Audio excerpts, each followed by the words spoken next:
Welcome to the Brewtiful Game. As always, I am Blake here with Ferris. Hola. And Ron. What's happening? And we're here to talk a little Premier League, some MLS Championship. It's finally finished. Champions League. Yeah. The group stage is Champions League. No, I said the MLS finally finished. So we get to talk about that. We get to talk about that. Yeah. Champions League. Wow. Women's World Cup. Women's World Cup draws. Wow.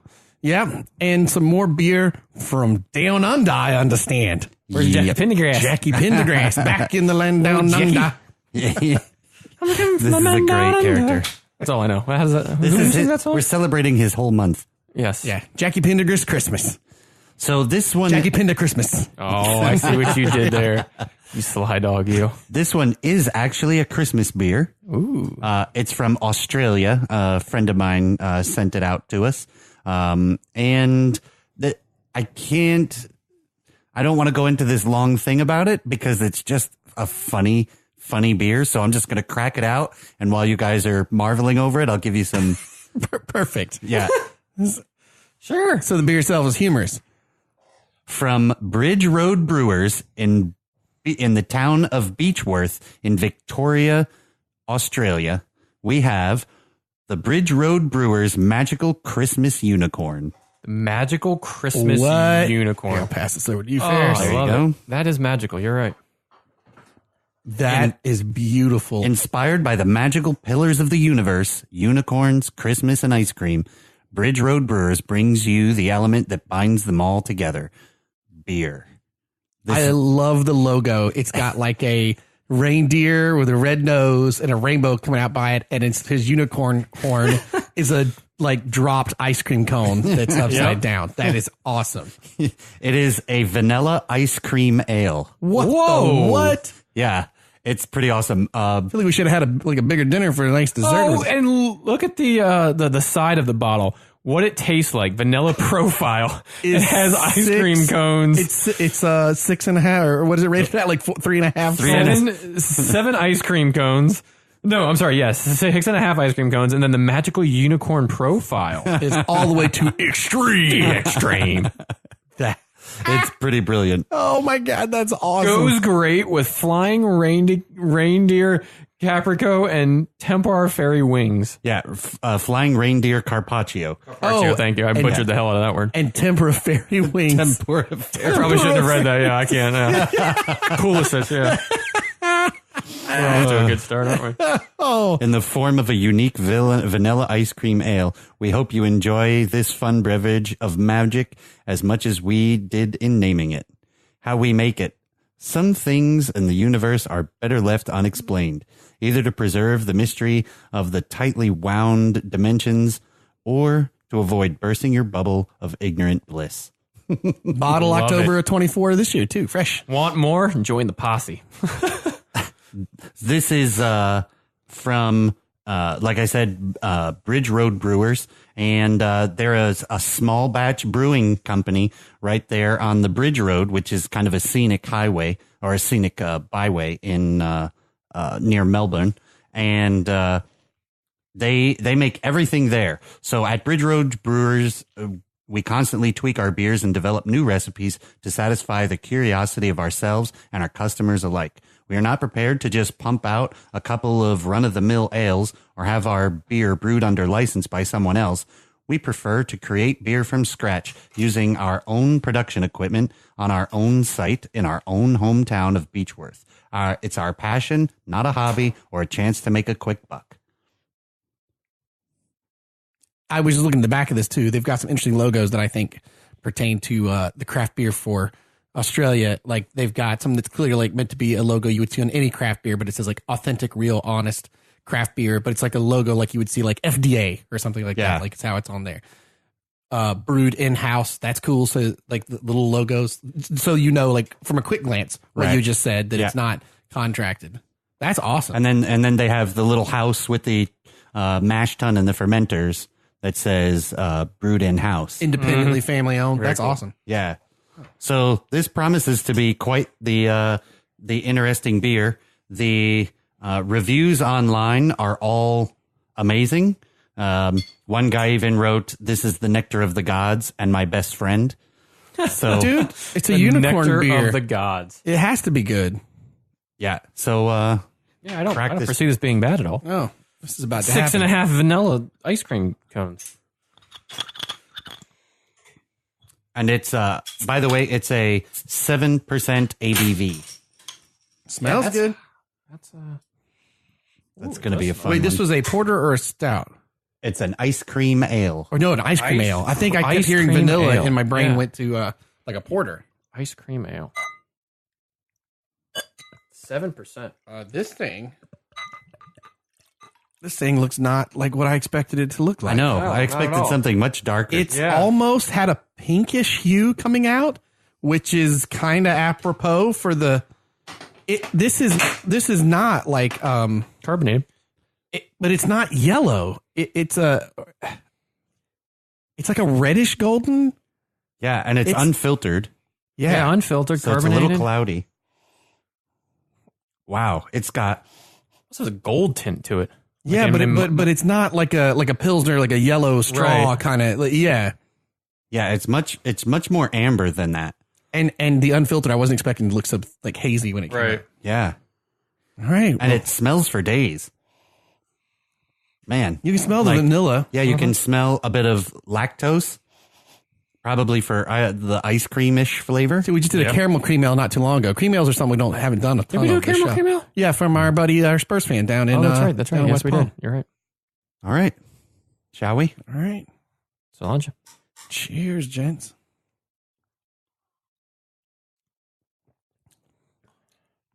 Wow. That's an ice cream ale. That is an ice cream ale if Holy I've ever had one. crap. I've never had one before.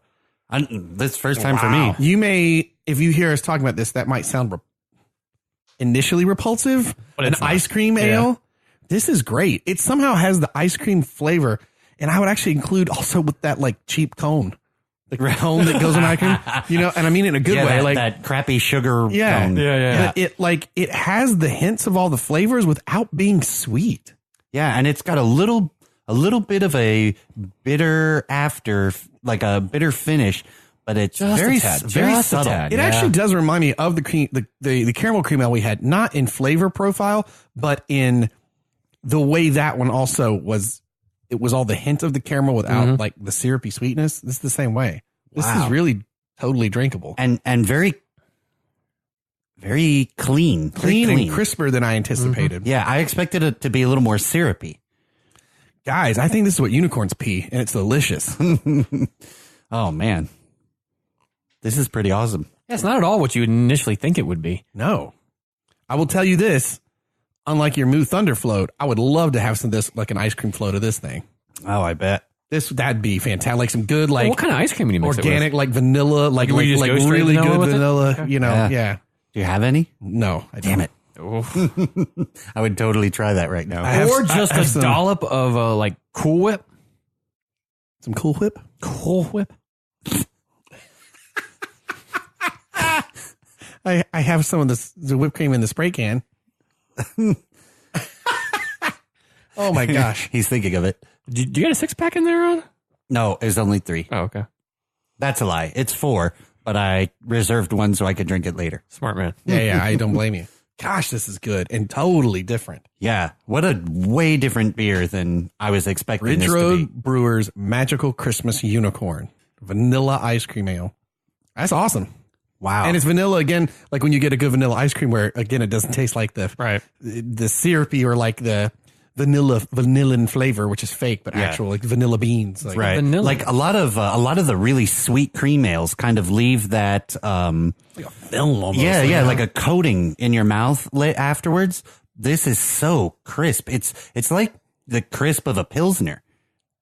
It's crazy. That's really good and completely unexpected. Awesome. And this is why we have this podcast. Yeah. Aussie. Weirdest beers we can find. And so far, the Ice cream unicorn beer. Yeah. the most terrible beers we've had have been from the U.S. Butternut Brewing. And we love we love Dogfish, but that Scrapple one, Oh, I couldn't right. I couldn't get behind that one. We really should have, as soon as Butternut Brewing, yeah, we should have figured it was all You're kidding? It downhill sounded from quaint and adorable. And I thought these are Yeah, people that sure. have a little No, hell barn, no. they'll care. Yeah. Hell no. Oh, Just be thankful that we're not recording on Krampusnacht, because if we were, we'd have had to drink that fourth butternut brewing beer we hadn't had yet. We've already made it. No, we've tried 3. we ain't going. You can't say no to Krampus when he shows up. The hell I can't. All right. That's a hell no. Well, that's a success. Gosh, that's I'd good. say so. That's fantastic. Man, and totally different than anything we've had. Magical Christmas unicorn. Ooh. And real quick, apparently this is very hard to get because, well, of course you don't get it in the U.S., but as soon as this batch comes out, they make one giant batch and then it sells right out. So we were, my friend just happened to be there at the right time to be able to snag very it. much, So yeah. this is a pretty hard, difficult one. On their Facebook page, it's just comment after comment of when can I get more? When can I get more? So we lucked in. It's delicious. Makes you like you're going to put on footy pajamas. Mm-hmm. All right. Little Premier League. Do some of the little top stories in the Premier League. It was kind of It was a interesting, crazy week. Yeah. The first match we were going to talk about is Bournemouth at home against Liverpool. Liverpool looks awesome in this game because someone's back in form, and that someone is Mo Salah. The Egyptian king has returned. Man, he was on fire. Just in the right place. Oh, yeah. At the right time. Oh, And In fairness, Bournemouth's defense was not. They were. They were not very good in this game. missing Callum Wilson. Not that he's defense, but you're not pressing like you were. They were dealing with some injuries. Yeah, and not quite the Liverpool Bournemouth games at down south there that they've played in the past couple of years. Well, Remember, they've always been those weird high yeah. flyer, like 4-3 late goals. Bournemouth's gotten a few wins there. Like, Don't forget, it's kind of been a weird I game. think a lot of games fell under this. This is the stretch where they just all played 3 games so fast within like 7 days. So I think there are plenty of games that are indicative of that. And I think a team like Bournemouth maybe gets hit harder than that than a team like Liverpool does. sure. Liverpool I would say so. Definitely has the depth. I don't know that Bournemouth does. No, of course So- not. They have lot of tired legs. They have their team, They have a a good first team. team, right? They have the first team there, and they have a couple that can come off the bench. But then past that, if you're going 3 games in a week, your legs are getting a little bit tired. And to have to close to Liverpool, woof. Oh yeah, That's with the right, speed yeah. they have and the talent they have, and it was an interesting formation that they did in this game, where they basically played Salah as that number 9. They went to a 4-2-3-1. 4-2-3-1, yeah. And they had Salah sitting in that number 9 spot. Firmino behind him. I believe, was it not Naby Keita? Maybe it was Naby Keita off to the left. Yeah, I think it would normally be Mane. And then Shaqiri off to the right. Yeah. Or maybe that would be the Mane spot would be Right. Shaqiri. Yeah. But that seemed to work for Mo Salah, and Klopp hasn't really changed up formation, so it's interesting to see him do this. No, but I think any formation that you do, whether it's a 4-3-3, a 4-2-3-1 like we saw in this game, as long as you have those that can sit slightly behind your speedy, fast players, and Liverpool has a lot of them. Well, if you have 2 midfielders that can sit back there and kind of protect the back 4, but link the play between them and the speedy attackers, Liverpool's going to be successful more times than not. Let me tell you what, too. Yeah. It's a gamble that paid off in a different. Forget Bournemouth. If Klopp thought they could go in and rack up a few goals, which obviously they got 4, I don't know that he thought that would necessarily happen. Right. But by putting that, like, all that firepower up front like he did, or all that speed up front, we talked for a long time about an insurmountable goal differential. All of a sudden, Man City is a 36 goal differential, which is great. Liverpool's 28. That's catching up. That's huge, because in what is now, it was always a race. You just never saw Liverpool above Man City. We end this week with Liverpool in first place, above Man City. If you can catch up with that goal differential, because it could come down to that between these two clubs easily at the end of the year. Yeah, especially with Man City getting 2 taken away from them in the match with Chelsea. That every little bit helps. So Liverpool can help by scoring all those extra goals, and Man City giving up. That little bit is going to help. It puts pressure on a team you might not want to pressure because they react well to it. But yeah, that's huge. Mo Salah looked fantastic. Yeah, kind of back on the scoring sheet and getting himself a hat trick, playing very good, kind of playing that expansive ball that he likes. And it kind of carried on, as we'll talk about here in a little bit, in the Champions League, where he got another goal this past week. So, and against a Bournemouth team who's been in the top 6, top 7 all year. Having a little bit of a slump. Having a slight slump, and they dropped down to 8th now. They're sitting on 23 points like to -1, but get 4 Man goals scored against. It's going to happen. And Liverpool, they've been playing Right. good teams too. And yeah, you're right. This is kind of the part of the year where we're just starting to get into it, where it's starting to be a little bit of a grind here. There's a lot of games that come really fast, really quick. Thick and fast. Thick and fast. Hey, that means 2 things.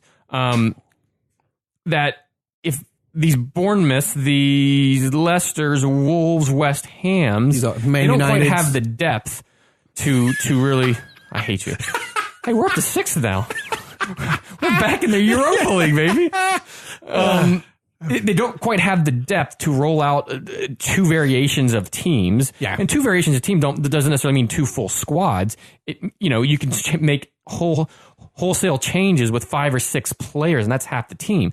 They don't really have the depth for that, because once they get a little bit further down the pecking order, that quality isn't quite there. Where you look at like a City, a Liverpool, they're bringing off the bench Sturridge and Shaqiri normally, or Mane, and that, So this is where it kind of separates the men from the boys, as you will, during this festive time period, and this no more international breaks, really no more breaks, and just full steam ahead until January. Yeah, Champions League doesn't pick back up even until February. Correct. So, yeah.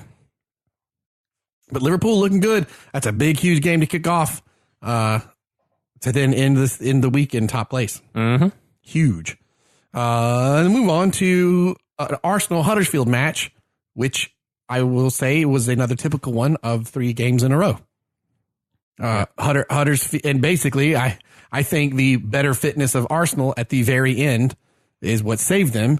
And again, a game that Arsenal probably would have drawn or lost this time last year. They would not have won Sure. it with an awesome bicycle kick at the end of the game last year. No, The smallest bicycle kick ever. Yeah, but It doesn't matter. No, he's a phenomenal player.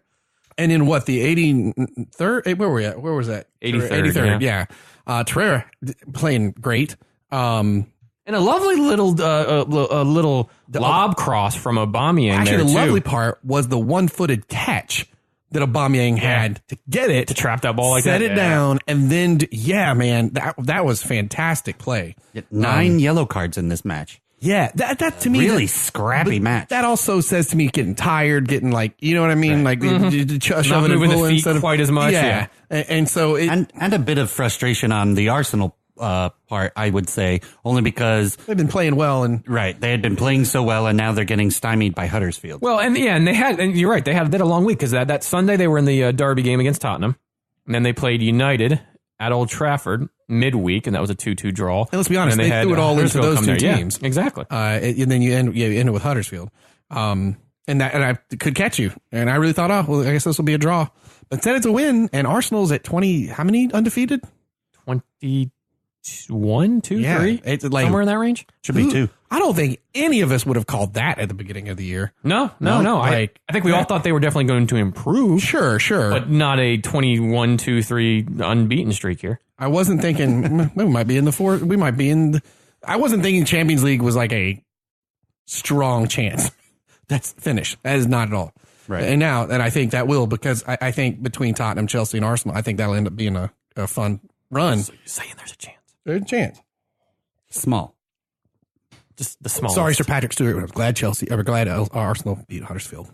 Then this moves us over to the club that probably needed the most 3-point the win of the first win in 9. Yeah, Burnley. That's rough. Burnley 9 at home, league games. Not like, against Brighthope Albion, who's actually had a pretty good defense. Actually, that's pretty good. Burnley won this game. So now where does that put them, at 17? 17 just pulled them, just squeaked them out of the relegation. which they just have to win games like this. Not a particularly fun game to watch. A lot of defensive battle, a lot of non-attacking talent out there, but a very Burnley goal. First started off as a in-swinger free kick, then it kind of got bounced out, then got played back in, and then the ball gets punched out by the goalie, and then Tarkovsky's there and just can bury it in, which I think even took a deflection there. So a very Burnley-esque goal. And they held on. They held on the second half at home, which is what they needed to do, and they really needed these 3 points. and they got it. And this, yes, it brought them to 17th, which is above the red line for now.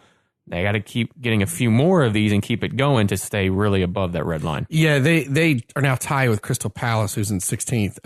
But their goal differential, Burnley, is awful at -17.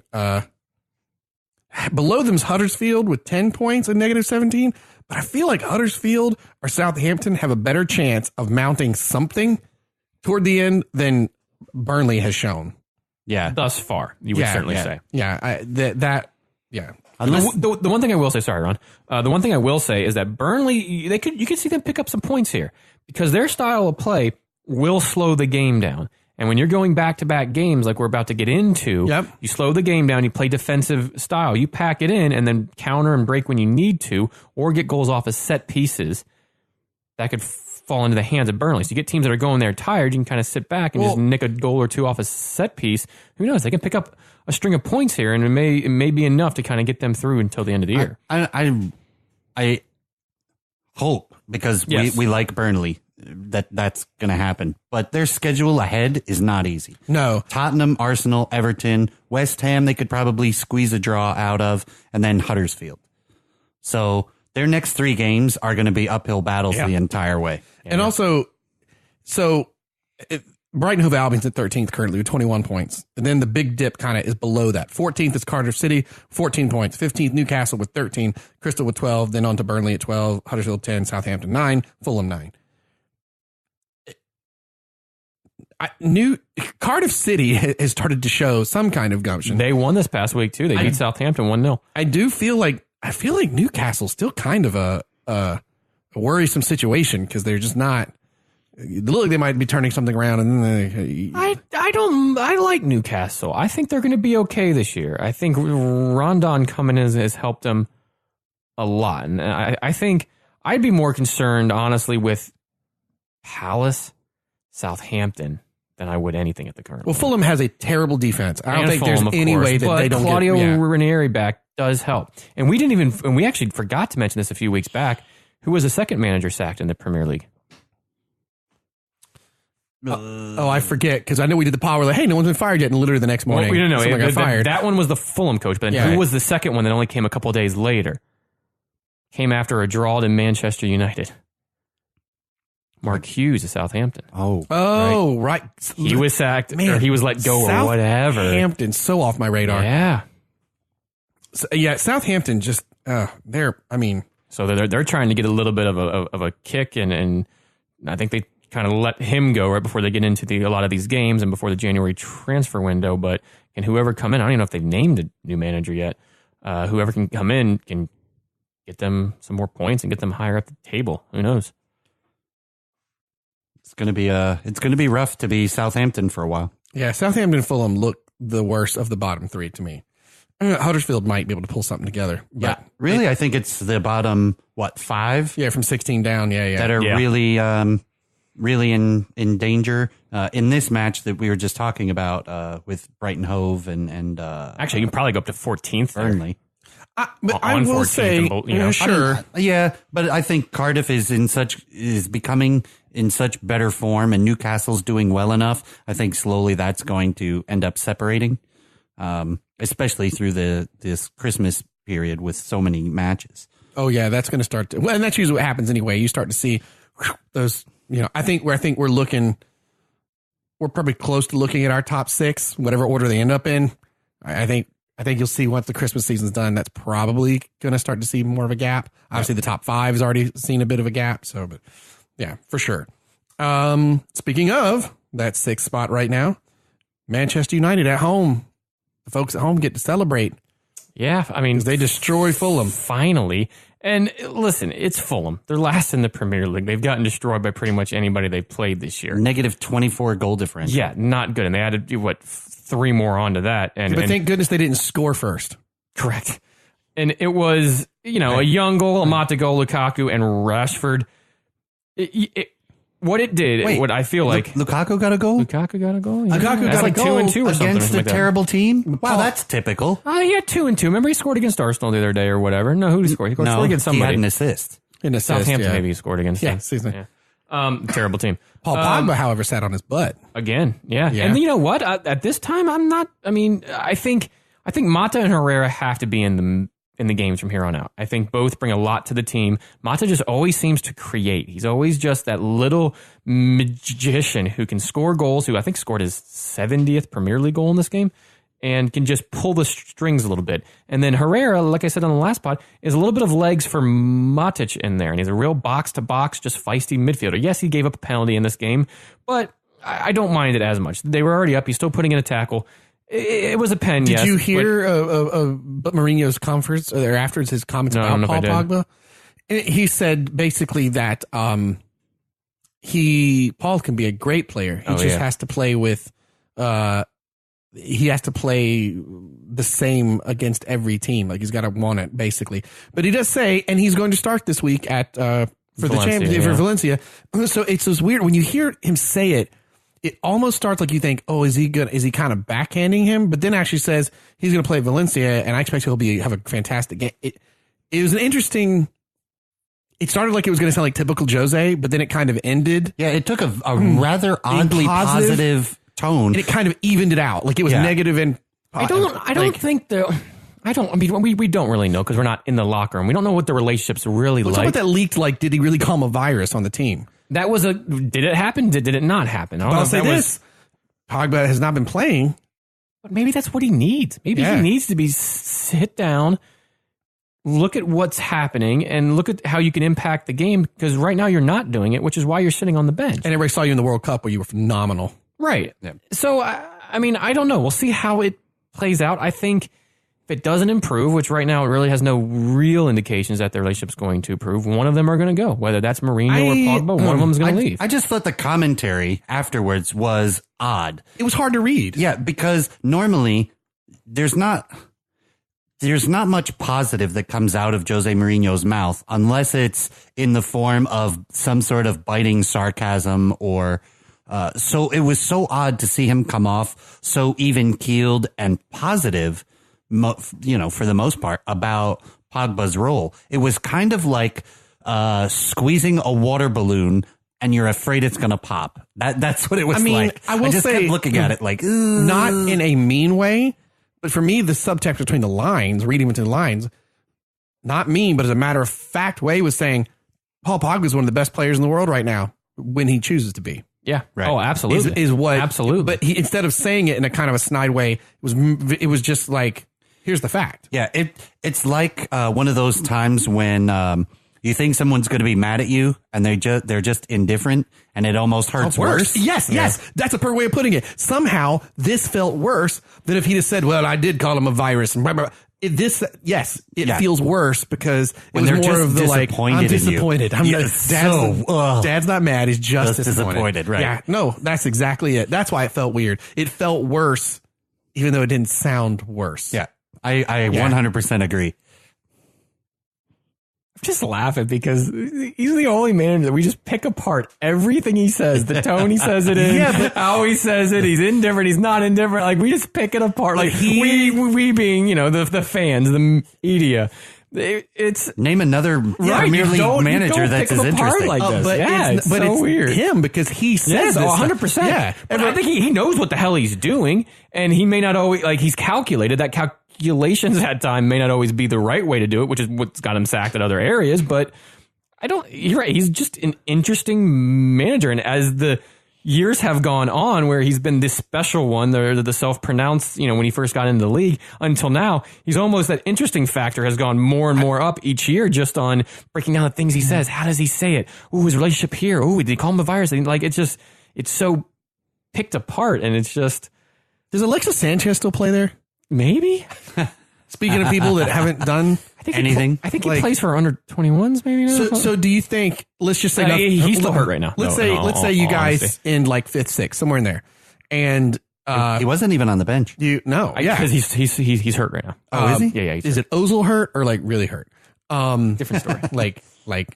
No, I think he's actually hurt. Yeah. If they kind of stay as they do with this kind of path, but it gets them, say, a 6th or 5th spot,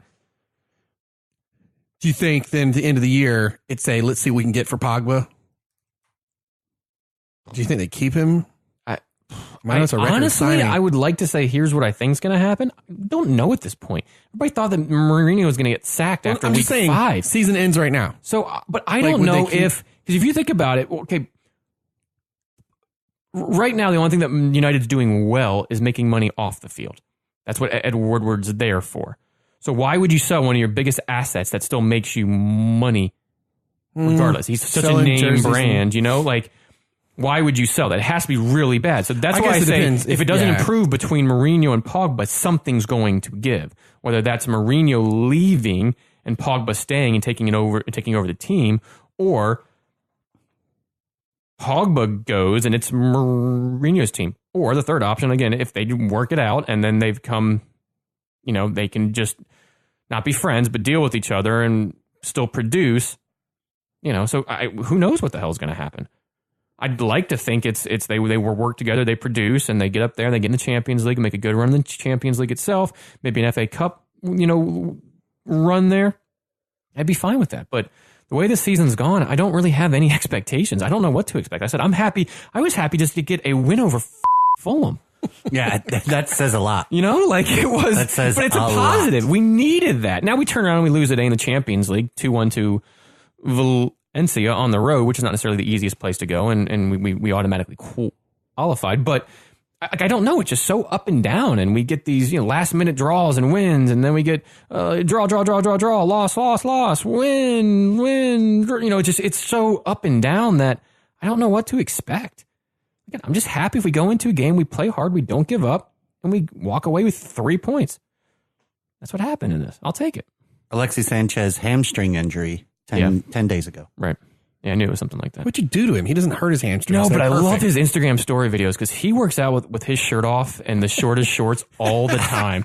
And just loves himself as he works out. Yeah. Doing his squats. So it's like, hey, there was something the other day, like he's back in, training, he's on the treadmill, and those beautiful Chilean boobs are just, it's great. So Manchester United has probably a bit of an easy run coming up. On the 16th, they have Liverpool. That should be quite the match. And then you have Cardiff, City, Huddersfield, Bournemouth, and Newcastle. So what we'll do is we'll beat Liverpool, lose to Cardiff, lose to Newcastle. It'll be some weird crap that you can't figure out. Right. I think if anything happens, you're going to draw Liverpool. I think where's the game at? Mourinho will go to a classic bus situation. Right. Let's pull this thing back and just get a draw, because a point from Liverpool would be huge. I got no problem with that, man. And then Liverpool's scary, so however we can get out of there with some points, I'd be fine with. And then you know where the game's at? Sorry. Sorry, I'm off that page. Anfield. Fulham now. Let's turn our attention to them a little bit more. Their next string of matches, I can't see them winning any of. West Ham United, Newcastle, Wolves, who are doing great right now, Huddersfield, and then Arsenal. Wolves are back and forth, though. So yes, if the Wolves win this one too, then they are on a streak. But so that could be their best bet. But even the games they're not doing well on are against a bit tougher teams. But Wolves still are showing better defensive prowess, better attacking vision, and their midfield is really starting to come into their own. Even though they're losing, they're not getting blown out and annihilated all the time. So I think the Wolves are going to give Fulham quite the run. But I can't see any of these next 5 matches helping Fulham pull it out. No, they need to make like 6 points out of those next, and that'd be a big upside to them. I don't know, but you're right. I don't know if they can do it. Never underestimate the ability for West Ham's to be very Spursy. The West Ham, I can see them totally. West Ham, Torito playing well though right now. He is. Even the what's his Andy Carroll was playing well the other day. So what was that joke that you told a while ago? I love that. It cracked me up. Oh, the guy whose brother from Liverpool said he was trying so hard, like it's for his brother and his wife to have a kid, and they just couldn't. And he goes, then it finally happened one day, and we found out she was pregnant. Just like the game's almost on the line, there's no juice left, and then Andy Carroll pops up and nuts one in the back of the net. And that's how he explained. Every time I see him out, that's the joke that I think of. I don't know why. of his, I don't know if it's his niece or nephew, but yeah. Because if you still remember back far enough, he used to play for Liverpool for like at the time was like the British. His brother's huge Liverpool fan. Yeah. Funny. He went from Newcastle there, and then God, where'd he go up? Maybe back to Newcastle. Out of nowhere, Andy Carroll. That's one in the back of the net. Love it. All right. Our last Premier League game we're really at. I mean, that's the headline of the whole friggin' weekend. Wow. Chelsea at home against Man City. And Chelsea wins? Question mark. Man City loses? Question mark. That's that's the the headline right there. Wow. The beer house. It can take a second. I mean, I'll say this. Remember 2 episodes ago, the drubbing Chelsea took at Spurs and said, I don't think this is indicative of how good Spurs are or how bad Chelsea is. Right. That's what I mean. I think Chelsea's had a real off game, and Spurs happen to be on fire for that game. Right. What's weird is actually, if we're going to talk about coaches post game, what your manager said after this game. Oh, I didn't see that. Oh, Chelsea, I don't know if you know this, they won. They broke the undefeated streak of the greatest team in the Premier League right now. Did you know that happened? Do you know what their manager said after the game? Go ahead. He basically said, yeah, it would be really nice if our guys would always play this way against everyone. If they always treated every game this important. And you're like, whoa. Yeah. That's not wrong. No, but that's this should be like a, wow, we beat. And that was kind of cool, to be honest. Yeah. I think it's a smart gamble. Yeah. Because there were players that stepped up in a way that had not stepped up. Correct. None of our main scorers actually scored in this match. N'Golo Kante with a fun goal in this one.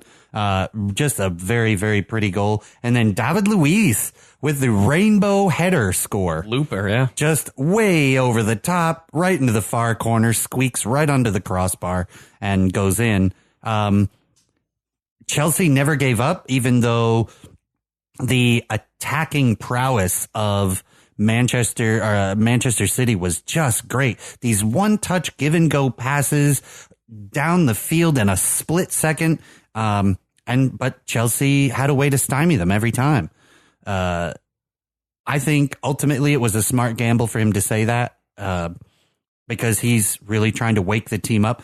Because if you recall, not too long ago, we took a drubbing to Wolves, who were not in a very good run of form. We just helped boost them up with a whole boatload of confidence on that one. And Chelsea is a little inconsistent right now, so they really need to take this win and not rest up. They really need to just play their hardest and not play teams like play teams that they should be beating and have the attitude of, well, we should beat them. Right. One thing that Man City, the reason I've enjoyed watching them play, when they're ahead by 2, when they're playing Brighton or they're playing Arsenal or they're playing Liverpool, they play like they are down by 1 and it is 10 minutes left in the match. Yeah. They play desperate for goals as if they desperately need them. And their goal differential is indicative of that. Now, I will say, within the first 20 minutes of this match, I was like, that's not what they're doing.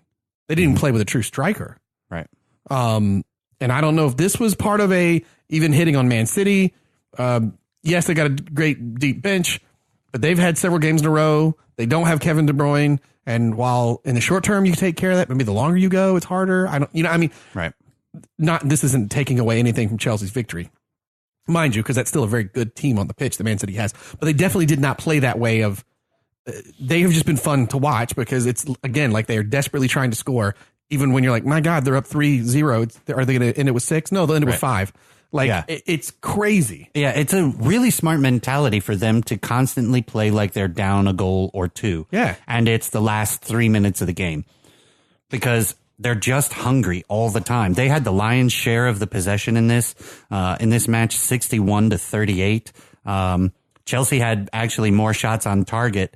Manchester City had more shots overall, and they owned, like I said, Manchester City owned the possession. It's just... And some good saves by Kepa in this as well. Who's kind of kept them in there. Yeah, definitely his presence in goal has kept us in quite a few games. I just think that Chelsea,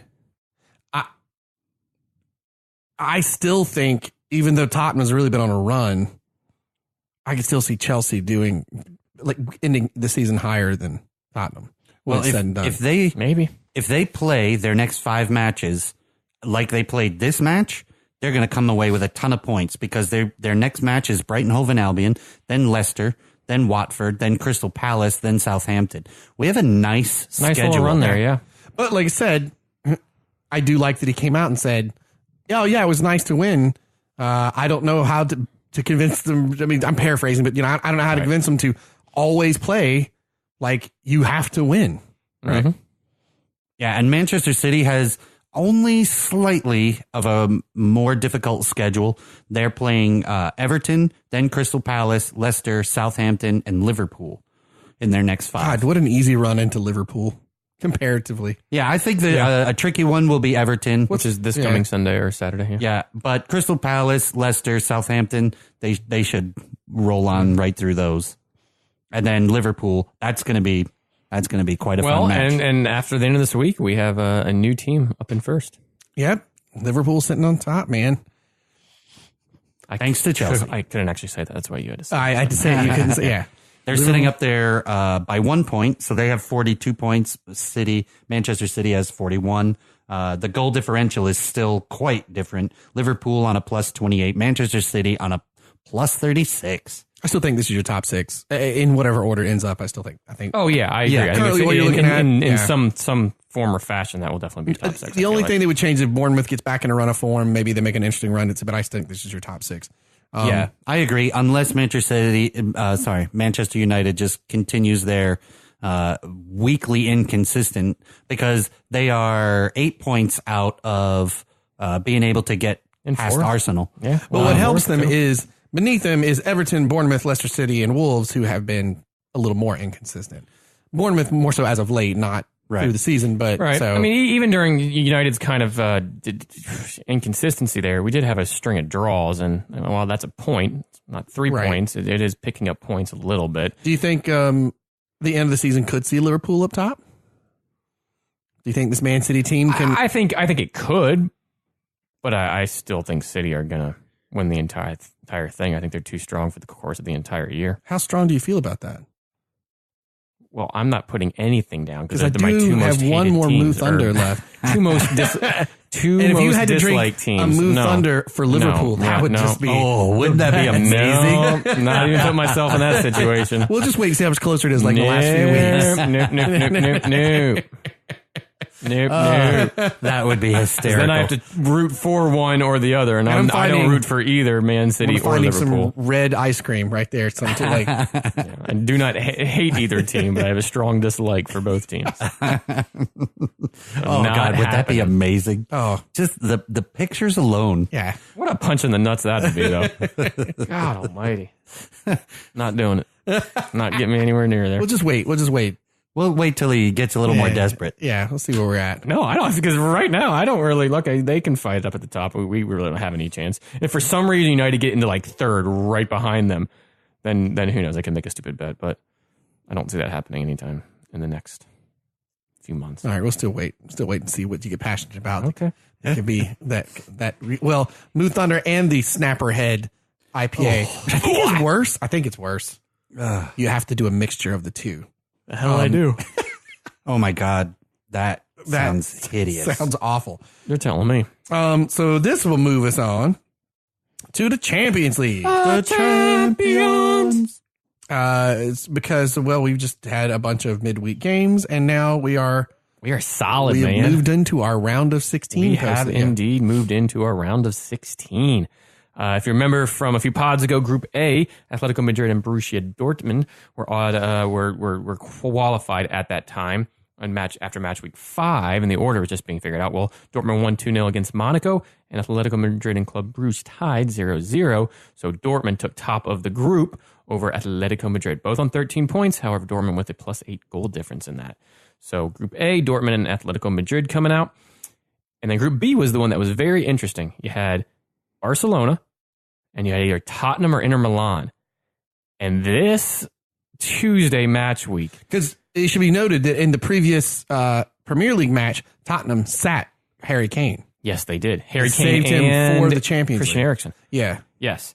And that gamble paid off because while Barcelona was through, Tottenham needed. Well, they needed a draw or a win. No, they needed to draw and hope that Inter Milan also drew and did not get a win. And what happened is in the 73rd minute in the Inter PSV game, Icardi nets one in the 73rd. That ties it up 1-1. So at that moment, Tottenham was down 1-0 against Barca. Inter Milan's going through. And then in the 85th, Lucas Moura for Tottenham in the other game scores, which ties up Tottenham and Barca, and it's enough to put Tottenham into the next round. Pretty awesome. So Barca and Tottenham 1-2 in that order, and unfortunately Inter Milan looked like they're going to the Europa League, but came down to the wire, and it was same points, same goal difference, and I don't know if it was head-to-head or if it was goals for and against, each of which Tottenham had the upper hand in that. So, I'm sorry, in the goals against, Inter had the upper hand, and the goals for Tottenham had the upper hand. So I don't know if that was it or if it was head-to-head or not. But yeah, very, very fun group there on match day 6 on Tuesday, so just yesterday. And then we move along to Group C, and at that time, no one had actually qualified yet. This was a kind of up in the air, and it was really between PSG, Liverpool, and Napoli. Liverpool had to win against Napoli. Liverpool had to win, and that's exactly what they did. A Mo Salah goal. Mo Salah. And they really, really needed that because they would have been bumped out 1 year after making the finals. That would have not have been good for Liverpool. Right. And Mo Salah in the 34th. And they beat Napoli, and then PSG just ended rolls top over of the group. them. Yeah, just rolled over Belgrade, which we kind of all thought, because I think we were talking about it. If you're going away to Belgrade, it's a little bit harder of a game, but they were playing at PSG. So PSG tops the group. Liverpool in second, and Napoli will probably go into the Europa League as well. Group D was FC Porto and Schalke, and it finished just that way. Porto top of the group, and Schalke on second. Porto on 16 points, Schalke on 11. That was Group D. Every time I hear Schalke, it shows everything. Schalke. And then same with Group E, both Bayern and Ajax were set to go through, and in that order as well. Bayern on 14 points, Ajax on 12 points. 2 red cards in that match. Yeah, I didn't see that one. 2 red cards. Pretty crazy. That was the one where they played head to head, right? Yeah. What was the final score of that? 3-3. 3-3. Wow, 2 red cards. It was and a 6 goals. scrap. Yeah, it really was a very scrappy game. Scrappy. And going on to Group F, Manchester City had qualified, and either Lyon or Shakhtar Donetsk would have to qualify, and in each of their games, Shakhtar and Lyon drew 1-1, and it was enough to push Lyon through with 8 points, because it was that weird. They were both on. No, one was on 5 and one was on 6 points, or no, 7 and 6. And 7 and 5, something like that. So Shakhtar needed to win and beat Lyon. They did not. Lyon was able to draw, so Lyon goes through on 8 points, and Man City wins the group on 13 points. So good for Man City to win their group, which is something they haven't really necessarily done since they've been in the Champions League. They've always been in really tough groups and either not gotten out or gotten in second. So a good win in their group this round. But Hoffenheim gave them quite a challenge. It was not as easy a game as it looks on paper. And Man City kind of knowing they're going through first. Probably didn't put their foot full on the gas here, but yeah, Hoffenheim's not a team that you necessarily roll over on. They're having a pretty good year in the Bundesliga as well. Going on to Group G, Real Madrid and Roma both of those teams are going through is just kind of what order they're going through in. And Real Madrid, number 1 in the group on 12 points, and Roma, second in the group on 9 points. So kind of what you thought. Yeah. Pretty much. Nothing much more to say about that. And then in Group H, both Juventus and Manchester United were going through as of match day 5, and that's exactly the order that they finish in. Juventus going through top of the group on 12 points, and United on second on 10 points after their loss today to Valencia. A lot of English clubs still. All the English clubs. And that's interesting because how the draw happens, and the draw, I don't know when that happens. It may be happening this Friday. Not entirely sure. But how the draw happens is they all get seeded. So it's the winners and runners up. They get seeded based on a different pots, and then they get drawn again. However, they cannot get drawn against anybody in their same association. So a Premier League club can't get drawn against somebody in the Premier League club. Right. And then anybody that was in their group.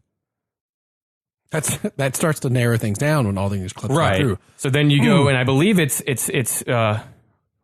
winners against runners up in the group. So like a winner wouldn't play another winner.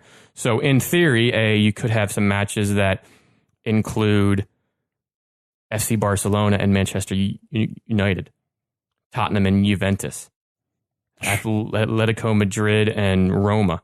Like you could have some really tasty games. Yeah. Dortmund versus Man City. How much fun would that be? That would actually be awesome. Like you could have some of those matches, due to the various, but you're right, it does narrow it down when you can't have anybody that you just were in the group with and then anybody out of your same association. There's only 2 names in there, exactly. That's all the 2 teams you can play. Yeah. Yeah, and I believe that draw is happening this Friday, but I could be wrong. Yeah, you're right. If you go onto the UEFA website, they have the seeded group winners section, and so they have what their ranking was, who they can be drawn against, their group stage form, and then their top scorers and when they've won like the European Cup bests and Europa Leagues and things like that. There's a pretty comprehensive list on that. I won't go through it all right now because it's pretty exhausting. But check that out because there's a lot of really good information on that. Sorry, the draw's on Monday. Monday. Random. Who do you think has the leading goals so far in the group stages? Right now it's a tie. As a club or as a player? As a player. One name you'll know, the other one you will know, but not for who you would have thought. I'm going to say Lewandowski. Lewandowski's number, he's tied for first, yes. And then who's the other one, though? Is it for an English club? Is that what you're saying? He used to play for an English club. Dusan Tadic? Dusan Tadic with Ajax. Deuce. Yeah. And then somebody from Red Star Belgrade. Alfarda Mohamed Ben Nahua. Not Nabua. It was 7 Good goals. job. And then Lionel Messi in 6. Finally a familiar name. That was better than Tempura. Yes. You're right. Tempura fairy wings, which are great with a side of mustard. Yes, they are. But Dusan Tadic, formerly of Southampton. 8 goals in the group stages. So fun. Before we move on to the World Cup draw for the ladies. Oh, I'm so excited. Do we need some more beer? Do we have more beer? I don't. I said there were 3 of this one. I think I misunderstood what was happening here. I followed you. There were 3. Yeah. I said there were 3. And then the one that you saved at home so you can have it yourself. Yeah. Yeah, and so my brain went, oh yeah, because you have another 3. I thought I heard that's what we've done the last 2 pods. Where it's just go back into the magic bag for another Lake Man Brewing. Where's the magic? Yeah, it's the Mary Poppins with the down under bag. Something else appears from Australia and New Zealand. Nope. We spoiled him for the past couple podcasts with so many beers. Yeah, right. Now it's Are you just already done with yours over there? Yeah, you're like, no wonder I'm you're pretty asking. close. Yeah, I still have a little bit. I've just kind of savored mine and the nice vanilla ice cream. Yeah. Oh, so good. Well, then let's get on and talk about the World Cup draw that happened for the ladies. The 2019 World Cup in France. So we've got the draws. I think some pretty good groups. I haven't some heard really people good say the groups. phrase "group of death" a ton, which makes me happy because I get over that so quick.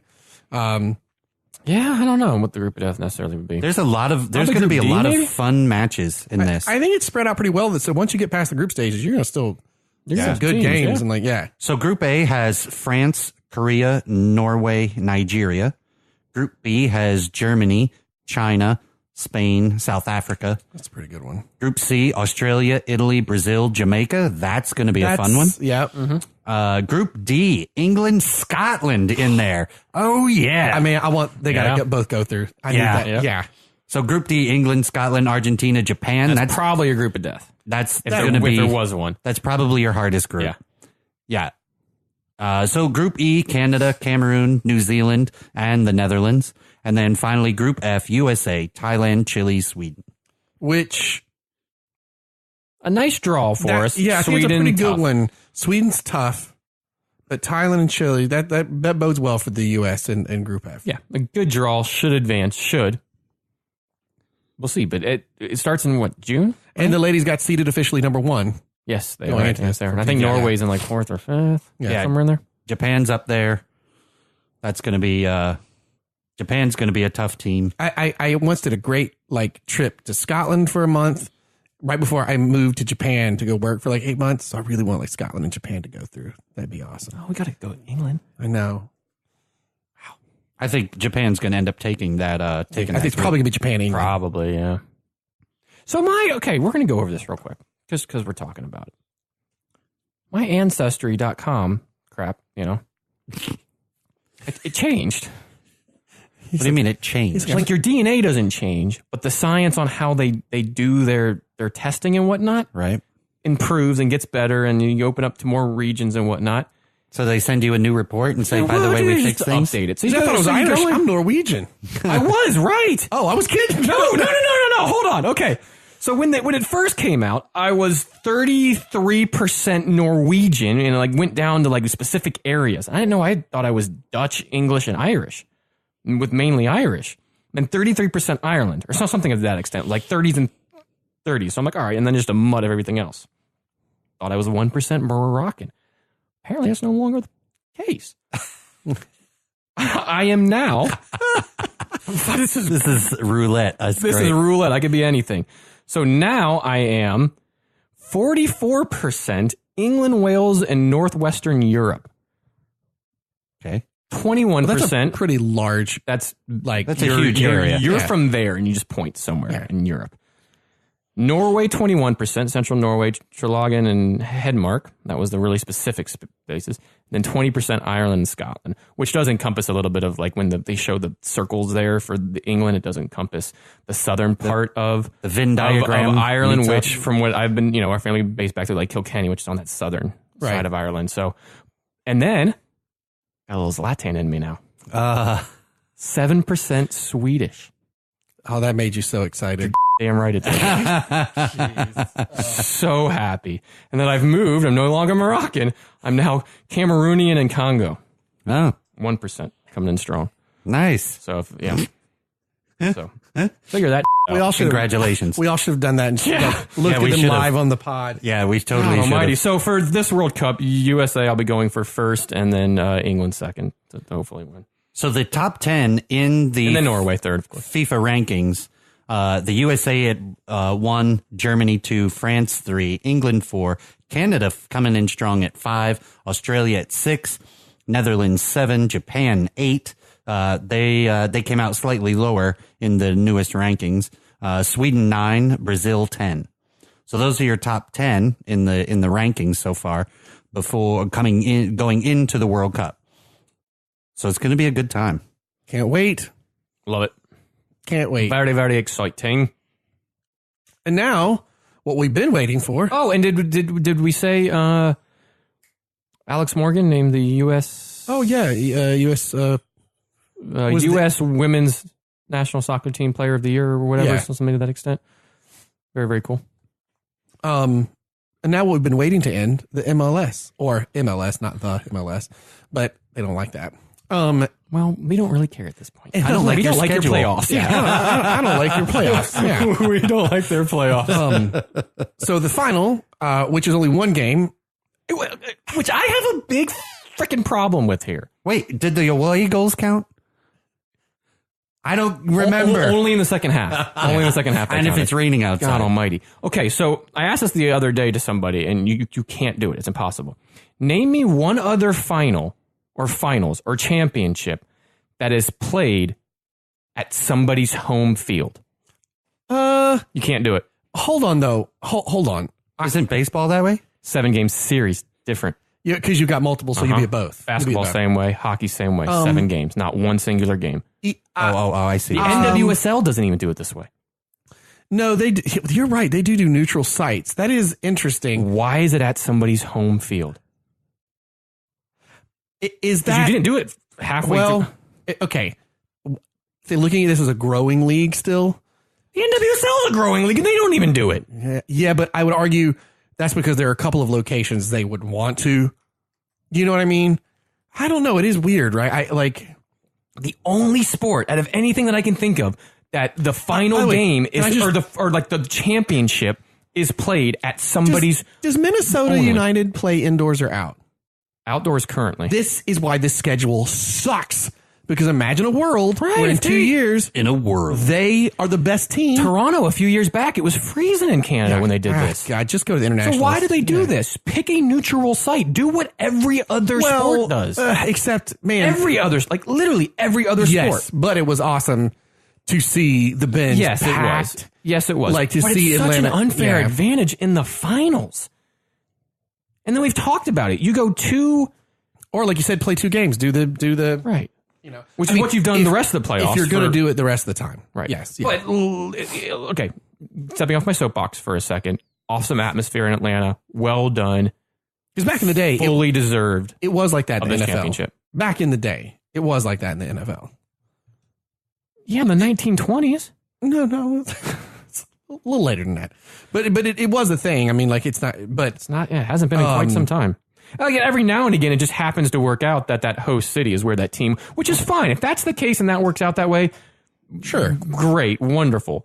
But to have, so do the 2 legs, like you said, which would be equivalent to like a 7-game series in other sports. This was to turn out to be good TV for MLS in the sense that all the coverage of the crazy parades after the game, the atmosphere in Atlanta, you know, the problem with this game, if you're neutral, mind you, I was 20 minutes in, and I was like, Portland is going to get spanked because they cannot connect a friggin' pass.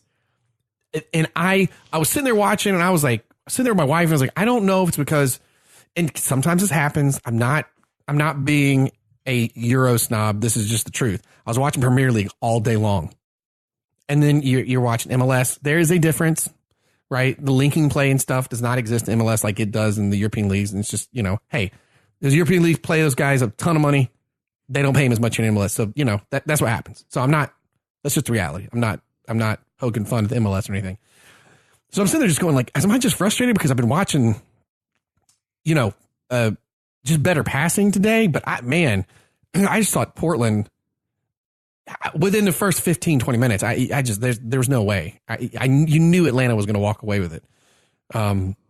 Portland just looked a little out of sorts, and they just really, in that first half, and like you said, they're a second half team.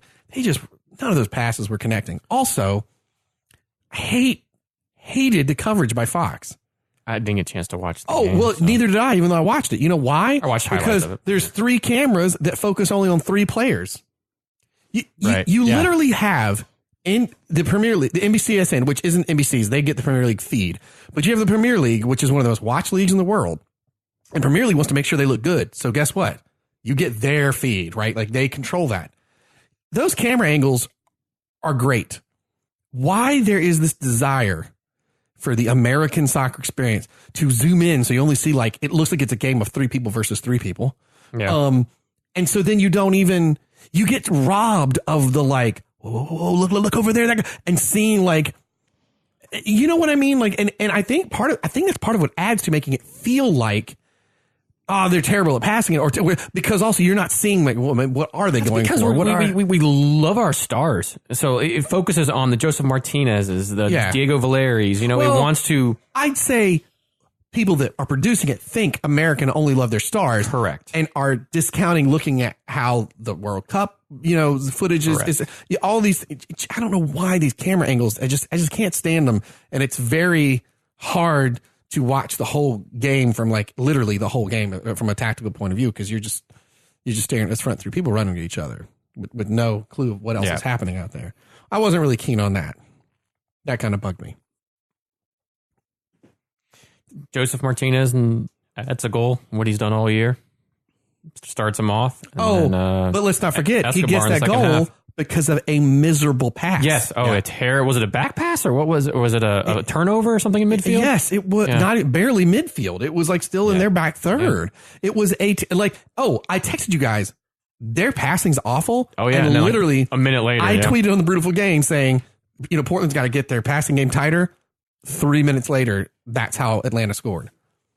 Yeah, no surprise. Yeah. Man, just brutal. And of course, we had our buddy Matt was there at the game. Oh, was he really? He because he used to live in Atlanta. As a Portland fan or as an Atlanta fan? But he'd grown up. He'd always loved, or I said grown up, but he'd always loved Portland. Right. But he had moved to Atlanta. Yeah, we got a Portland scarf in here, a Timbers Army scarf. And then he, no, is it the Timbers Army? Yeah, I think so. Yeah. And then he finally just recently moved to Portland. So I sent him a message saying, so no matter who wins today, you happy? And then he sent back, he was like, oh yeah, I'm sitting with the Timber Army, but I'm if Atlanta wins, because I got to be here and see Atlanta get created while I lived here, like that's still a good day for Atlanta. And I was like, wait, you there? That's awesome. Dude, that's awesome, man. Very cool. So yeah, I need to ask him how his experience went, because knowing him, I'm sure he found. Well, he used to live in Atlanta, so I'm sure he found people that he was hanging out with and everything else too. Yeah. Awesome experience for Atlanta. That stadium was fantastic. You packed it was 76,000, 70,000. It was packed. Made for great looking TV. Awesome fan base. Just a lot of fun and well earned from Atlanta. They were consistent all year. They packed the stadium. They had passion. They played hard. They played expansive. They scored goals. Rightly deserved. I think it was Alexi Lawless that following the game was like, or someone, I forget who it was. Some pundit on a tweet was like, now all these, he said all these old owners of some of the clubs, MLS, are going, okay, what do we need to do what Atlanta did? Because I guarantee you, that's the new. Some of them are all thinking about it way too late. And even Don Garber, a little too politician for me in this particular game. He did a pregame or either a halftime interview. I think it was pregame. That's always what he's going to do. Yeah, but because he, if you remember, right before the game, like a day or two before, he came out saying, you know what, we should be a selling league, which is something he has been so against. Oh, that's right. That's right. I did hear this. Yeah, saying no, we need to keep our stars, not just develop talent for other places to go to. And it was like, no, if you are bringing in really good young talent and developing it, it will be fun soccer to watch. And if the rest of the world wants them, that means you are cranking out good people. And at some point, that'll cycle back around to you if you're getting money from these other. It means your league has better quality. Right. It's got better coaches. So, but he brought it up like it was, I don't know, like it was his idea and something that hasn't been said 1,000 times. It's like him saying we should be a relegation league. It's the same sort of sentiment. You did not and just come up with that. And I kind of hate that when he was talking to him, it wasn't like, I used to feel differently, but even just that, but the world has changed, and maybe in a longer written interview, it's something like that effect, but it wasn't like that on the TV interview. In order to be competitive on the world stage, we should do this. And speaking of that, wasn't the next day or two, Zach Steffen from New York City FC. Oh, got signed by Man City. As a goalkeeper. Yeah. Right, is it Zach Steffen? Yeah. I think it's Zach Steffen. Samsonite, way off. Yes, that did just happen. And that's if that's what's happening, and if that's probably what's going to happen to your Martinez and Almiron, which I think the last I saw wasn't the old Arsenal looking at Almiron. Huh. I thought that's what I saw. I could see that. I maybe see that. Yeah. So. Now, what that means is what happens to Atlanta next year. I mean, if you did lose those two players and Tata, right? That's a big loss. Yeah. And I think when we talked about it before the playoffs, his announcement of he's not coming back this next year is either going to go one or two ways. teams going to kind of go win for him, or they'll go the opposite way. And clearly, they won for him. Yeah. And it paid off. But where does that translate next year? A couple of key players were on the expansion draft list for them. One of their who I think is very, very key. One of their central defensive midfielders, Ardanowitz or something. He was on. I don't know if he got picked up or not. But if they lose him, I think that's going to be a big loss to them in midfield there. But no manager coming back. Got to go something new. But Bocanegra there has played it very smartly, and others. Arthur Blank kind of footing the bill there and pouring some cash into that, and then kind of stepping out the way and allowing soccer people to run the club has been very smart. So I don't think they're going to be a big drop off. And as we've seen, it's very hard to repeat and go back to back. Oh, MLS is very Toronto tough. hasn't done it, and they were very dominant the past few years. So we'll see. Should be interesting off season in the MLS though. Oh, well, before we get to that, the last quick topic on the MLS final. So if the MLS is going to stick with this home field advantage finals thing, I think they also need to look at the way they allocate tickets. Oh yeah, this was a bad thing that happened. I don't know if I saw this one. So yeah. How many tickets out of a 70,000 seat theater arena do you think were allocated for the away team? 29. 29 tickets? I don't know. I'd give a real guess. 6,000. You know? I think it was 2. 2,000? Was that right? No. It's 900 tickets. What? Yeah. Isn't that off? So they sold out for Portland in 4 minutes. 900 Talk seats. about a home field advantage. Gone. I mean, that's wow. Yeah, it gets worse. So the MLS says we're working furiously to increase the number of tickets for our away supporters. Just go to a neutral field. They'll solve all that. So how many do you think they ended up with? If they started out with 900. 1,600. 1,600? How about you? I was still in my 2,000. 1,700 out of a 70,000 seat arena. What the hell is the MLS doing? Like, seriously. How is that? Okay. How is that smart, one? Agreed. So let's go with the MLS's way of thinking, right? That if you had the best record, then you should have home field advantage, which we don't agree with, but let's just say that's the way you went. Unless you're doing a series. Unless you're going to do your 2 run like you Right. did, you know. Which is what they done the whole playoff. Yeah. Right. So, how is that in any way fair to the away supporter? Not even like, okay. What about the casual observer who wants to go to the final? Out of 70,000, 25,000 what was allocated. We'll use our like 20,000. I'd be like, oh, okay, that's fair. Right. It's fair. At least you have the home field advantage, but a good portion of the Portland fans can still be there, and you Correct. still outnumber them in theory by over half. Right. That'd be fair. But I was being, smart ass saying 27. But then 900 is not, in the grand scheme of things, when you think about it, is not 900 out of 70,000 is a lot closer to like 27. 29 or whatever it is, right? Yeah. Like it's ridiculous. It's just insane. That is such an advantage for that home team. Such an advantage. Which I guess, and every year it has been. The argument will be you want home field advantage, have the better record. And there's... But again, it's not the better record. It's the better record at this point. Because Atlanta did not end with the best record in the league. That was New York Red Bulls. No, but they were better than Portland. Had who did Atlanta play before this? Columbus? No, who did they play before? But they had the better record going into the final. Right, but what I'm saying is whoever they played before this, I think would not. No, they played the Red Bulls before this, so they would have had it. But say if it was like the Columbus Crew in Portland, then you have the teams that placed 4th and 5th in the East and West. Who has the better record out of them? Well, I'm sure one of them does, and there's like a tie. No, right. I'm sure it does too, but it's ridiculous. It's not like it was the best team, like the first in the AFC, like we have in the NFL or something. Like it's, and again, they don't do it consistently throughout the playoffs. That's the problem that I have most with it. Is you start off with one game, the knockout round, and then you go to 2 or 3 rounds of home and away. And then you go back to when the actual divisions then play each other, right? Whoever has the home field. Like, it's just, it doesn't make any sense. And again, it's the only finals or championship or last game, whatever you want to call it, that has a straight home field advantage. I think though, straight. Right. Not like a 7-game series where one team has 4 and 3. Okay, that makes sense. Straight. I think though the league's going to need more teams with better stadiums before they could just do neutral and not always play at the same Better 5 stadiums. places. You could have done it in the New York Red Bull Stadium, our stadium, LAFC, StubHub Center, FC Dallas's stadium, Dynamo Stadium.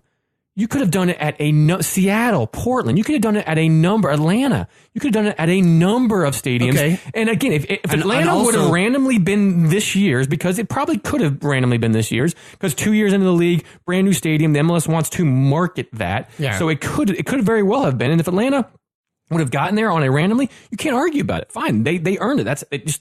It worked out in their favor. That's not what happened here. And that's what they need to change. They need to change the way this is done. I would also argue this rule probably sits from the MLS for a while, where if you went back 10 years ago, I would disagree with you. Because I think if your final is going to be on TV, say 10 years ago for MLS, and it's in Utah, but it's Portland and the Red Bulls, you might not have a good turnout at the game. Right. So you would want to be at the home stadium. And we're well past that. We're well past that. Well, hold on. We are now past that. I don't think that changed 9 years ago. They as soon as the NWSL doesn't even do this. Sure, but I think the MLS is now at a spot where it could have these conversations, because it's a lot different now than it even was 5 years ago. There was no Atlanta 5 years ago. There was no 70,000 stadium getting filled up. I think now you could start, okay, and maybe this is like the look of saying we got to start looking at this, because like you need to look in the off season, and it needs to change going into next season. I don't know if it's on the cards to even be changed or out there. I doubt it too. But yeah, it was the old way of thinking. But Atlanta's clearly shown the old way of setting up an MLS team. And now here's another thing, though. MLS is very anti NFL in NFL in the sense of like, hey, this is your club, this is your stadium, this is your right. So whereas if you're like, I love the Miami Dolphins, let's say, but I live here in Florida. I don't actually love the Miami Dolphins. On the record, they're the anti-European way too of doing it. This is not what the Champions League does. Yeah, but the Champions League. No, they try to mix both. The Champions is bad. I know there's no. They do home and away. There's no play. It's a neutral. It's a neutral final. Sure, yeah, but that doesn't count because that's several different leagues. Okay, I mean, so what about the Championship League in England, because they have a playoff? It's played at Wembley. And it's a small country. Right, it's not. See, I don't. This country's bigger. I don't know, man. That's tough. I cannot think of one other sport where the one team has this significant home field advantage. Well, then you get to say we're different if you're MLS. Yeah, but different doesn't always mean good. Yeah, you're different in one hell of a way. And in this case, I think the people who are getting hurt the most are the Portland Timbers supporters, because 1,700 seats out of a 7,000 or 70,000 seat arena. It's like 4 rows. And then the MLS threw their hands up and said, do you know what also sucks? Part of Portland's season. Don't play that way. You get to be at home.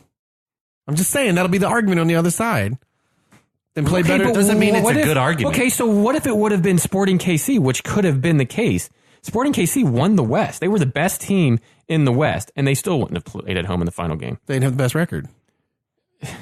But you don't do it in a table formation. But the MLS tries to match or tries to mix and match European and American style. If you're doing it that way, set up one full fluid table like every other soccer league in every country of the world does. Set it up that way. Don't do 2 different divisions and then try to match it there in the end. Now, I will agree with the 2 different division thing. You also then go to a very erratic playoff setup that really is only designed to give the best team home field advantage. It's mixing and matching, We've actually talked about this too. You are confusing someone that knows European soccer, and if someone's used to American sports trying to get into American soccer, you've confused them too, because you've smashed the 2 things together. We know both, instead and of we're just still going, confused. Right. Yeah. Well, because if you go, oh, I'm used to playoffs. What's this table-like thing? Playoffs. But someone, you say, oh, this is how it happens in the rest of the world. Okay. Yeah. But if it's a weird mix of the 2, to me, that's a bigger problem right now. That next year, we'll do every other round will be home and away, so 2 legs, and the round in between will be single legs, and then we do a 7-game series. And I don't want to become that podcast because so many soccer podcasts go into this argument. But forget the East and West. Just make Division 1, Division 2, promotion, relegation between the two. You don't actually get relegated out of the FA like can happen in England. Right. So that danger isn't there. But no one will ever go for that. Well, ultimately, I don't have the MLS continues to disappoint because they basically said, well, sorry, we don't have any more tickets. You guys can just buy them at fair market value and show up. Because they didn't. Any idea what the highest or the median price was for those fair market tickets? $3.99. $2.25. $2.93 a seat. It's one expensive MLS game. And, here's the thing. And those were all being just bought up by the dozens of by Atlanta right, fans. Because if I'm an Atlanta fan, absolutely, I'm paying to see my team possibly win a championship at home. I just think I don't know that I have the smoking gun solution to this problem. Smoking gun. What? Okay, because you don't know, then never mind. Keep going. It's better if I don't explain. Okay. So somebody got it and they thought it was funny. Okay. That's the sound of all of our listeners going, what? No, one guy went, ha. Okay. You say you're so fan oriented first. It has to be all fans. It can't just be one specific set at a given time. And you have to fix your schedule and playoffs. That's it. And here's the thing. I don't mind the East and West division. Fine. I don't even mind the supporter shield. Yeah. At the end of the year, which kind of puts them into one table. I don't mind those two things. What I mind is the inconsistency in the playoffs. If you're all in with a home and away, do that from start to finish. If you're not, and you want to go off of this, you really want this to run home until field January? advantage, then fine, you do that. And you go one game, and Atlanta has home field all the way up until the finals, and then the finals played at a neutral site. If that site happens to be Atlanta that year and they get there, fine. If you were going to mix the two. That's what, you have to be at least consistent throughout the entire playoffs. If you were going to mix the two, I would rather you mix it like, hear me out. It's going to sound weird when I first say it. Mix the Premier League and Champions League. Not literally the Champions League, but how Premier League works with the Champions League in the sense of there's no East-West. The top 4 or top 6 teams go into a playoff. That's just it. Like college all of a sudden? Yeah. Yeah. You know what I mean? And then you don't have to worry about, like you said, well, team in the East, they had the best record. Team in the West, so they're at home. But team in the West won the West. But because the West was a more competitive thing, they have a worse record. Right. And say this particular, not this year, but say in this particular hypothetical year, the East was easier. So this team had a just crazy record. That doesn't make sense, right? So then you start getting kind of what happened this past year. Right. But if you just had now I also know that part of the East-West is because our country's big and they already, compared to other, other leagues don't do them unless they are playing in the Champions League or Europa. For MLS, that's all year long. You're traveling all over the place. It's much further travel. And I get that. But if you just treated it as, the top 6 go on whatever, But even in the East-West, the schedule's still just completely f***ing crazy. Something needs to You change. play your first 3 games are practically the same team for the first 2 months of the season. Yeah. We play DC United 17 times. Right, we play them 11 times in a Atlanta, month. we were played against them so many times. NYCFC, why? Yes, all that stuff is weird, and they don't. And what's weird is they don't put it together close enough to treat it like baseball, where it's like a series, right? But they don't It's odd. Well, shall we see how we did in the MLS season this year? We did terribly. Not too bad. Could have been worse. But Could have. hey. Yep. We just complain a lot about certain things. Kudos to Atlanta, though. I don't want to knock that. They did a great job. Absolutely. And Well Portland. done. Well done. Portland. Well done. Well done to both teams, yes. Yeah. Well done. So we covered winner of East and West is what we picked, MVP, and the biggest team to miss the playoffs. Blake, for the East, you had NYCFC and Seattle Sounders out of the West. I had Atlanta United and FC Dallas. And Ron, you were a homer, and you in Orlando City and Colorado. I have to say that I was high at the time. Oh, yeah, that sounds about right. NYCFC, Blake finished third in the East. Atlanta finished second. Orlando City finished 11th, dead last in the East. Seattle finished second in the West. Dallas finished fourth in the West, but Colorado finished 11th. Wait. Second to last in the West. Sorry, I was confused. I thought you meant who was going to lose. It would be the worst. Right. And then who actually was the East and West winners was the New York Red Bulls and Sporting KC. For MVP, this is where Blake went a little homer here.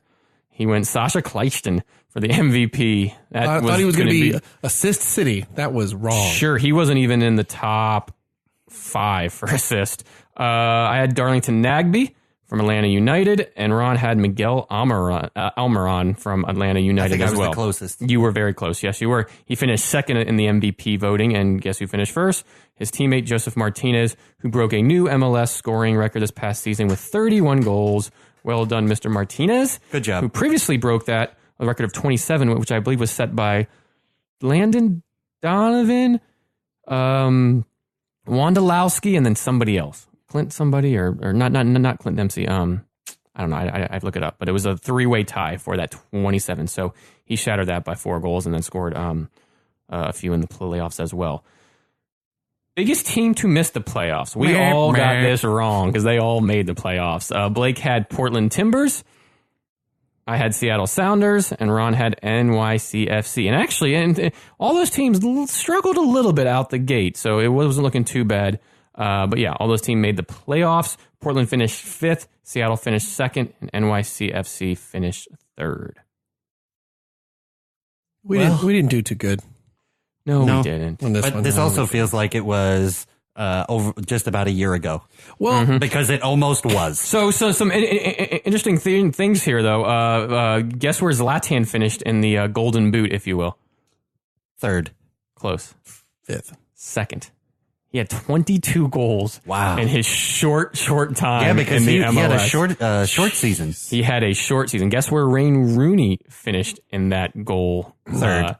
3rd or 4th? He finished. Nope, he's scrolling too far. So just out of the top 10, I think. Which is pretty amazing. Right. Yeah, that's still great. Yeah. What an impact he made to DC United season. Yeah, he had. I'm trying to figure out how many he had, but yeah, he did very, very well. He actually finished just below Dom Dwyer, and I think Dom Dwyer had 13, Wayne Rooney had 12. So, and he was on like a 4-way tie for 12th.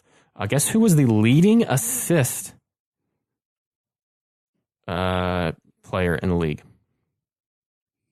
You're gonna never guess this. 18 assists. Well, 5 game-winning assists, and he also tallied in 5 goals. You guys won't get this, so I'll just say it. Boric Dockel, I believe he played for Philadelphia Union last year, if I'm not mistaken. I would not have got that. Luciano Acosto finished 2nd from DC United. Nicholas Ladero 3rd. Maximiliano Morales from NYCFC 4th, and Sebastian Giovinco 5th. Well, we have a fun off-season to look forward to. We do. The expansion draft was held today for FC Cincinnati. Oh, so it was today. Yep, it was today. And they here's their top 5 picks, which I think is a pretty good start for them. So Darren Maddox, drafted from DC United, a real pacey striker. Interesting. Was that the first pick? Yep. Oh, wow. Career high 10 goals this season with DC United. Then they snagged Kai Kamara, drafted from the Vancouver Whitecaps, another forward. A little on the aged side, 34-year-old striker, but a great goal scorer. He had 14 goals for the Whitecaps this season.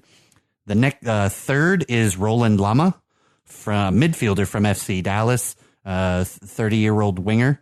Number 4, Eric Alexander, drafted from Houston Dynamo, a very, very experienced midfielder, good pace, great vision. Number 5, Hassan Nadam. He is a defender from the Red Bulls. He's 20. He's a pretty imposing center back. Also, he was nominated for Young Player of the Year in the USL. So for Red Bulls too. So FC Cincinnati starting off pretty smart. Yeah, some interesting picks there. Interesting to see how they do this year. And they'll be in the East, right? And then evens out the East and West. Correct. So we have a very interesting offseason coming up, especially for teams like our own Orlando City. The future of Atlanta United up in the air, huge, as both they lose Martinez. Well, they lose. Do they? Do they what? Have they lost them? Is that a... Well, the They haven't rumor lost is that Martinez. yeah. He could go on, but Yeah. and then, but the key piece, whether you have Martinez or not, in my opinion, is you lost your manager. Yeah. So there's a lot of uncertainty around the league this season, or this off season, I should say. So it's going to be real interesting. A lot of attention going to be paid to the MLS draft coming up. Well, it's always some new thing where Orlando every day has traded away someone and picked up a pick or a traded for someone else. Yep. We don't have a defense at all, literally, I think, anymore. Yeah. we I cleaned think they house. all are gone. Well, you know what? Almanier just went. Yeah. Yep. Tarek went just the other day. He gone. I mean, listen, when you're the worst The goal goal difference yeah. in the league, I can't blame him. My only question, though, and I pose this to a few people, is who's actually making these moves now?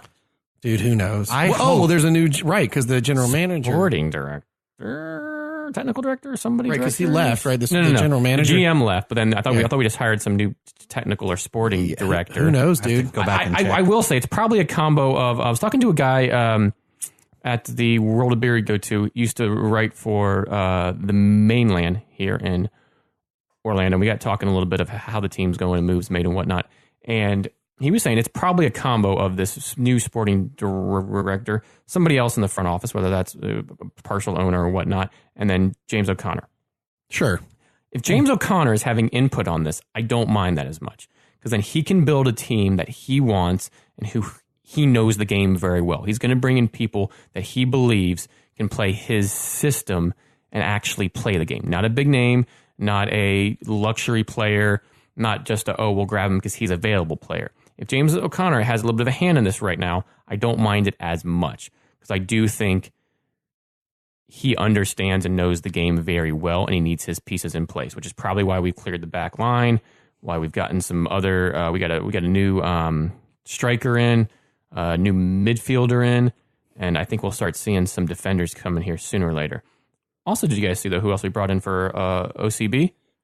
For the director, for Uchi Ganawayu, for former U.S. men's he's national team defender. he's the director. Director of sporting, Sporting, yeah. of Orlando B. Yep.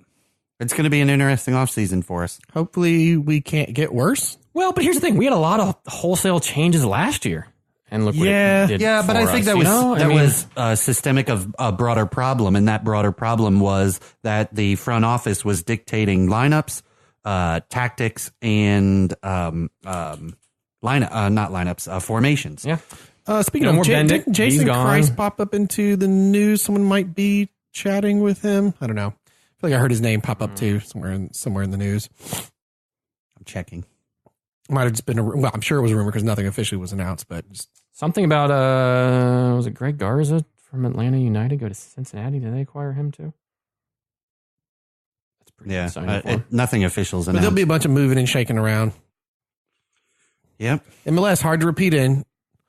That's frustrating if your team just won, but it's cool for everyone. You know, you get a constant flow of new clubs. Yeah, you could be worst. You can be worst than first. Yeah, easily. And my Zach Steffen of Columbus Crew is the one that went to Man City, not of NYCFC, like I said earlier. So he's the one that transferred. I think you just thought Man City, NYCFC. Yeah. I was in the same boat. Yeah, that's what I thought he played for NYCFC when they first were in the league, Steffen, but I could be wrong. But yeah, it should be definitely an interesting offseason for the MLS. If who knows if we'll get some more big league players in. No more David Villa. He's out. Will Zlatan be back next year? And there's no like older players out of Europe, I think, that I could think of that might go to the MLS currently. Do you know what I mean? That's like a Rooney, someone in that, or even a Zlatan. You think, oh, that maybe could go. It just play. depends how the Can't think of MLS anybody. individual teams discover people in Europe. Right, because they could discover Fernando Torres, and the next I thing just you know, discovered he's Lionel here. Messi. Right. He's mine. Guys, didn't you know there's this guy and he's I playing want over in somebody to Europe? discover the Playoffs. That's what I want. There's this guy, Ronaldo. We just discovered him. Some guy in Mbappe or something like Mbappe. It's time to go. When we start doing that, it's time to go. We're done. Not you know before what? there's a dad joke. We though. still have to get their beer on the hop beer. Oh, we do. Yes. yeah. That you thought I was making up. That'd be the best pot if we get that on. It'd be nonstop singing and beer drinking. On it. Gross. So as we wrap up, please leave us a review on Apple Podcasts or Stitcher, or however you listen to us. If you do, take a screen grab, hit us up on social media, let us know you did. We'll get a koozie and or magnet out to you. Go check out the website, thebrutifulgame.com. Follow us on Untapped for all these delicious beers and brews.